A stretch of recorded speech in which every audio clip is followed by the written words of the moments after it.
समय की बात है, जंगल के पास एक लकड़हारा रहता था। वो जंगल में लकड़ी इकट्ठा करता था और उन्हें पास के बाजार में बेचता था कुछ पैसों के लिए। एक दिन की बात है, वो एक पेड़ काट रहा था, तभी हुआ ये कि गलती से उसकी कुल्हाड़ी पास की एक नदी में गिर गई।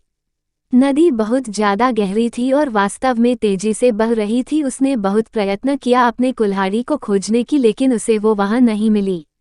अब उसे लगा कि उसने कुल्हाड़ी खो दी है। वही दुखी होकर वो नदी के किनारे बैठकर रोने लगा।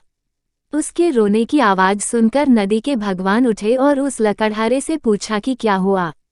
लकड़हारा ने उन्हें अपनी दुखद कहानी बताई। नदी के भगवान को उस लकड़हारे के ऊपर दया आई और वो उसकी मेहनत और सच्चाई देखकर उसकी मदद करने की पेशकश की। वो नदी में गायब हो गए और एक सुनहरी कुल्हाड़ी वापस लाया, लेकिन लकड़हारे ने कहा कि यह उसका नहीं है।